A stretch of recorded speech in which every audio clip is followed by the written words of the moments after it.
रामकृष्ण. गुरु ब्रह्मा गुरु विष्णू गुरुदेव महेश्वर गुरु साक्षात परब्रह्म तस्मै श्री गुरुवे नमः. पंढरीनाथ महाराज की जय. माऊली ज्ञानेश्वर महाराज की जय. सद्गुरुनाथ महाराज की जय. आज गुरुपौर्णिमा आणि गुरुपौर्णिमेच्या निमित्तानं सद्गुरूंचं संतांचं महात्म्य वर्णन केले गेलं पाहिजे. त्यांच्याप्रती कृतज्ञता व्यक्त करून त्यांना नमन करण्यासाठी आजचा हा दिवस आहे. आपल्याला माहिती आहे गुरुपौर्णिमेला गुरूंची पूजा करायची, गुरूंना नमन करायचं, गुरूंचे आशीर्वाद घ्यायचे. पूर्वापार चालत आलेली आपली संस्कृती आहे. काय जीवनामध्ये प्रत्येकाला अनेक गुरु असतात. आपल्याला माहिती आहे दीक्षा गुरु, शिक्षा गुरु आणि गुरूंचं वर्णन अनेक संतांनी केलं. त्या निमित्तानं आज आपल्याला गुरुपौर्णिमेच्या निमित्ताने गुरुपौर्णिमा विशेष असं चिंतन करायचं आहे. त्यासाठी आपल्यासमोर मी माऊली ज्ञानोबारायांची एक ओवी ठेवणार आहे आणि नंतर आपण चिंतन करू. माऊली ज्ञानोबारायांची 10व्या अध्यायातली 5व्या क्रमांकाची ओवी आहे, जी आपण आज ज्या ओवीवर आपल्याला चिंतन मांडायचं आहे. ओवी अशी आहे: नमो सुभाव भजन भाजन, नमो सुभाव भजन भाजन, भवे बकुंभ भंजना, भवे बकुंभ भंजना, विश्वोद्भव भुवन श्री गुरुराय, विश्वोद्भव भुवन श्री गुरुराय. 10व्या अध्यायातील 5व्या क्रमांकाची ही ओवी माऊली ज्ञानोबारायांच्या ज्ञानेश्वरीमध्ये आलेली आहे.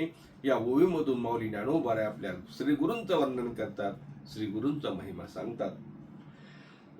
काय थोडं मला सर्दी आणि खोकला असल्यामुळं थोडा आवाजामध्ये थोडा प्रॉब्लेम आहे. असू द्या. पण मी वारीविषयी 11व्या भागामध्ये सांगितलं होतं की आपण गुरुपौर्णिमेला भेटू, म्हणून हा भेटण्याचा प्रयत्न आहे. असू द्या. सद्गुरूंच्या कृपेने आपली आजची चिंतन सेवा आपल्याला करायची आहे. माऊली ज्ञानोबाराय आपल्या या ओवीमधून श्री गुरु निवृत्तीनाथांचं वर्णन करतात. गुरूंचं वर्णन केलं पाहिजे, गुरूंना आपण नमन केलं पाहिजे. का हो, आपल्याला आपल्या शाळेमध्ये गुरुजी होते की नाही? मग आजही गुरुजी भेटले की आपण करतो की नाही नमस्कार. काही शिक्षा गुरु असतात, ते शिक्षा गुरु आहेत, ज्यांनी आम्हाला शिक्षण दिलं. आई वडील सुद्धा आपले गुरु आहे, ज्यांनी आपल्याला लहानाचं मोठं केलं, आपल्याला वाढवलं, तेही आपले गुरु आहे.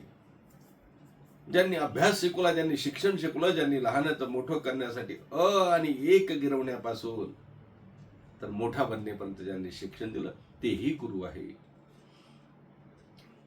जगतामध्ये महाराज आपल्याला माहिती आहे श्री दत्तगुरूंनी 24 गुरु केले. त्याच्यामुळे आता तो विषय वेगळा आहे. दत्त जयंतीच्या वेळेस आपण तो बघितला होता. आजचा विषय असा आहे की माऊली ज्ञानोबाराय आपल्या श्री गुरूंचं वर्णन करतात, म्हणजे आपले ज्येष्ठ बंधू श्री निवृत्तीनाथांचं वर्णन करतात. या 10व्या अध्यायामध्ये वर्णन करतात. काय महाभारतातल्या श्रीमद भगवद्गीतेच्या 700 श्लोकावर व्याख्यान करत असताना मुळात 1.25 लाख महाभारताची टीका, महाभारतामध्ये आलेले श्लोक, त्यातले 700 श्लोकाची श्रीमद भगवद्गीता आणि त्या 700 श्लोकावर माझ्या माऊलींनी 9000पेक्षा अधिक ओव्या लिहिल्या.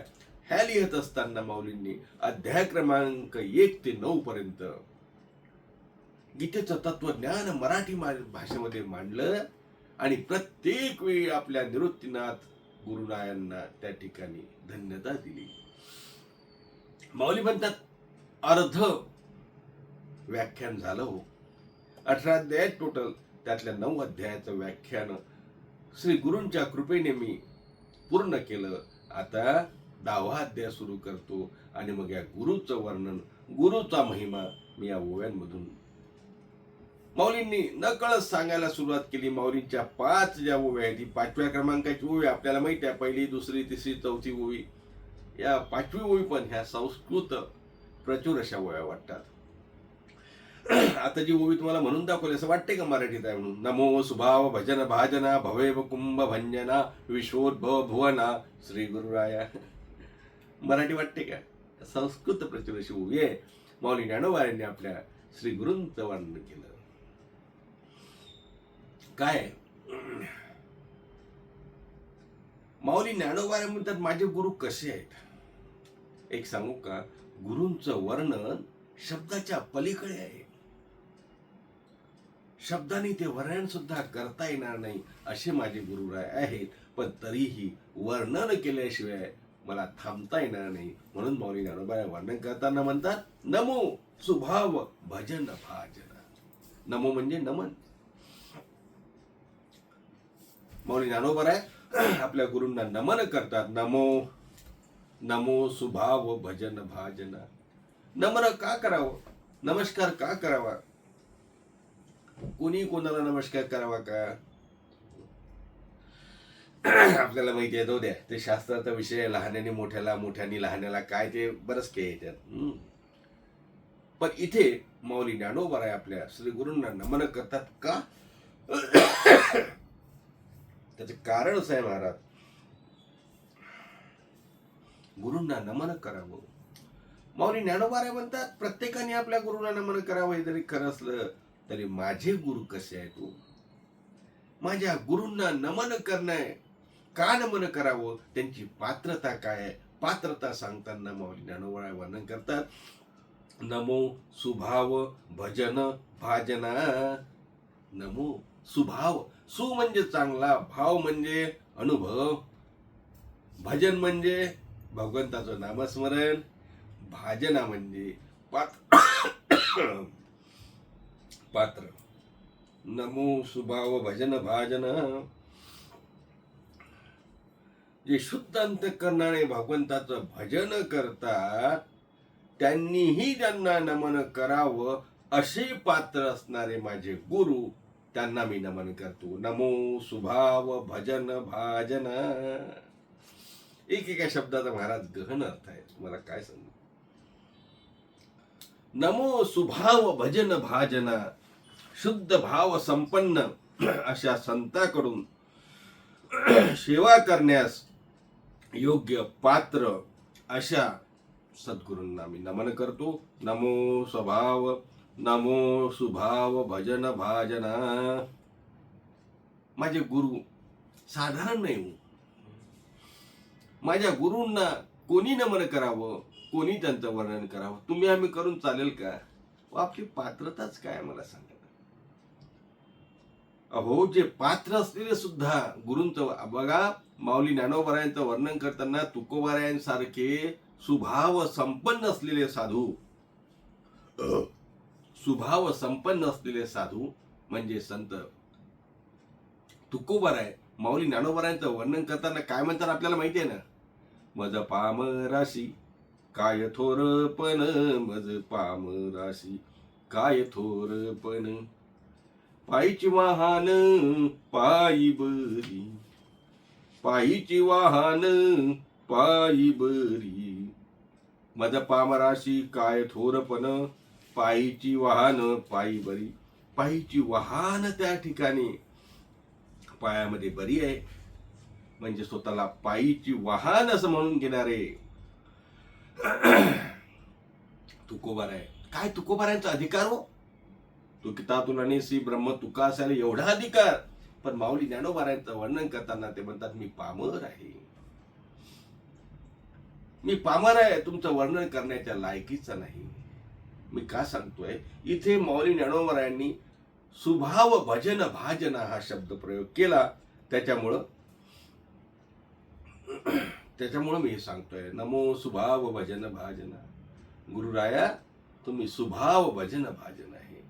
हे बघा, कोणी कोणाचं गुण गाते ते वेगळं आणि इथे सुभाव भजन वेगळं. आजकाल भजन काय कमी झाले का? हो, पुढाऱ्यांच्या नावाचे गाणे सुरू झाले, पुढाऱ्यांच्या नावाचे भजन सुरू झाले. काय मजे तर मी ऐकलं होतं की म्हणे कोण्या एका नेत्याचं मंदिरच बांधलं हो. आता काय बोलावं? पैशाच्या जोरावर, सत्तेच्या जोरावर, संपत्तीच्या जोरावर आपण आपली पूजा करून घेऊ शकतो, पण ते सुभाव भजन भाजन असतात असं नाही. नमो सुभाव भजन भाजना म्हणजे त्या ठिकाणी सत्पुरुषानेही ज्यांना नमन करावं असे पात्र असलेले त्यांना म्हणायचं नमो सुभाव भजन भाजना. आणि मग पुढचं आहे भवैव कुंभ भंजना. एक सांगू का, नमो सुभाव भजन भाजनाचा जर विचार केला, पात्रता जर सांगायची झाली तर तुकोबारे म्हणतात, माऊली ज्ञानोबा आहे तुका म्हणे नेनो मुक्तीची ते खोली, म्हणून ठेविली पायी डोई. तुमच्या पायावरती फक्त डोकं ठेवावं एवढंच आम्हाला समजते, बाकी तुमचं महात्म्य वर्णन करण्याची ताकद आमच्यात नाही. कोण म्हणते? तुकोबाराय माऊली ज्ञानोबारायांच्या बाबतीत म्हणतात. मी का सांगतो? तुकोबाराय कोण आहेत? सुभाव भजन असे सत्पुरुष आहेत. ते आपल्या गुरूंचं संतांचं वर्णन करताना म्हणतात की आम्ही पावन आहोत. तीच भाषा घेऊन माऊली ज्ञानोबारा सुद्धा आपल्या श्री गुरु निवृत्तीनाथांचं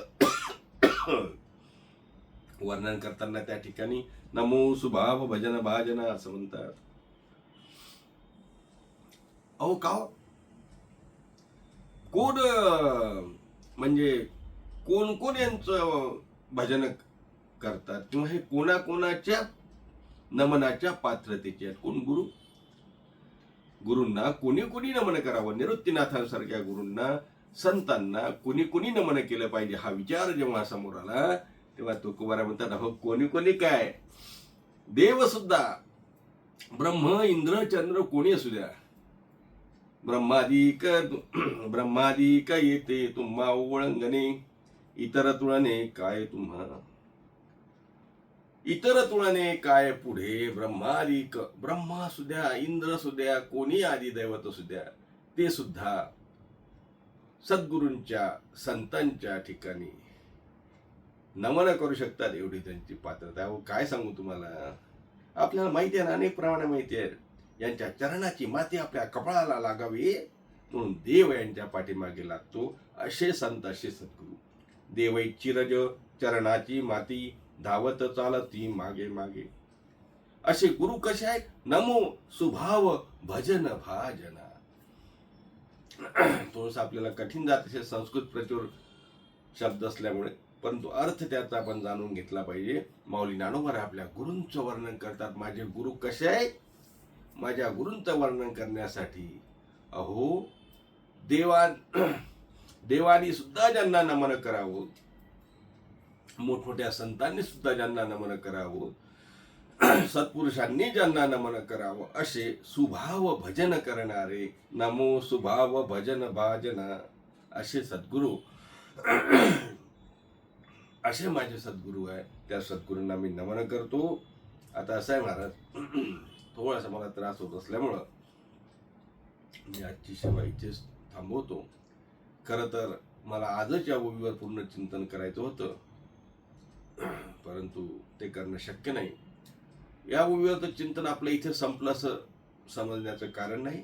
आपण पुढच्या भागामध्ये ही ओवी कंटिन्यू घेऊन जाऊ.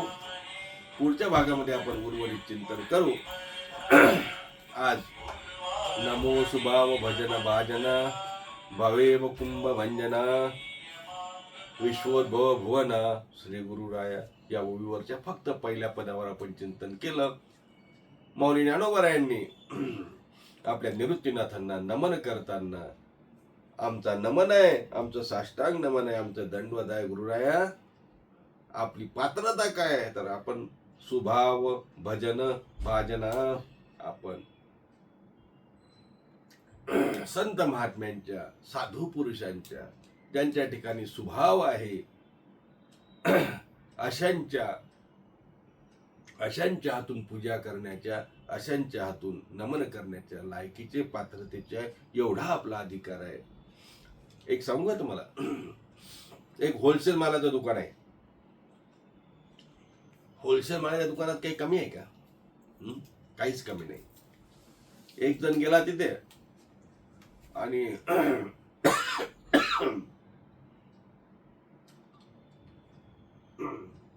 अर्धा किलो साखर घेतली. किती?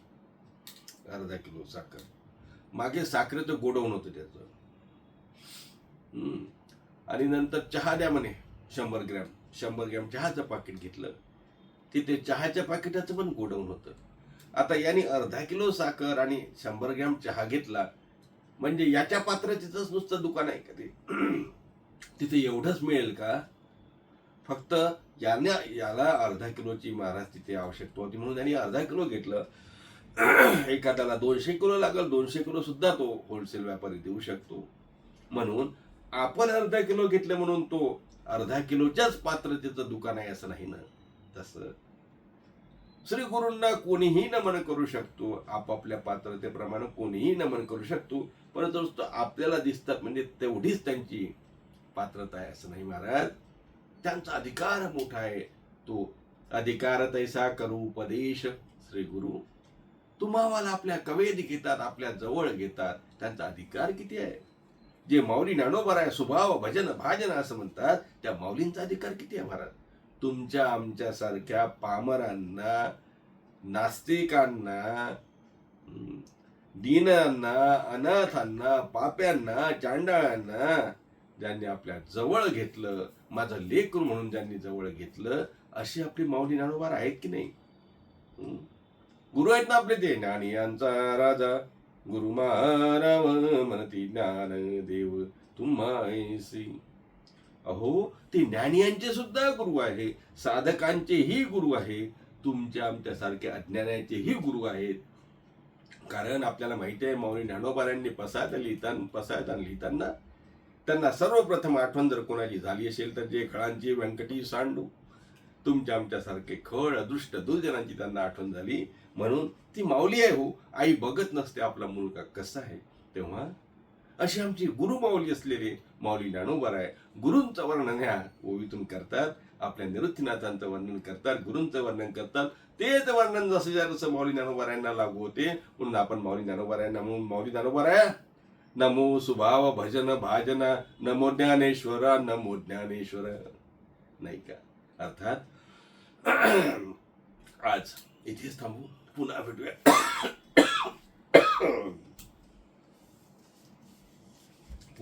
पुढच्या भागामध्ये. उर्वरित ओवीचं चिंतन करण्यासाठी ओवी लक्षात ठेवा. 10व्या अध्यायातील 5व्या क्रमांकाची ओवी आहे. नमो सुभाव भजन भाजना, भवे वकुंभ भंजना, विश्वोद्भव भुवना. श्री गुरुराय. या ओवीवर उर्वरित चिंतन पुढच्या भागात करू.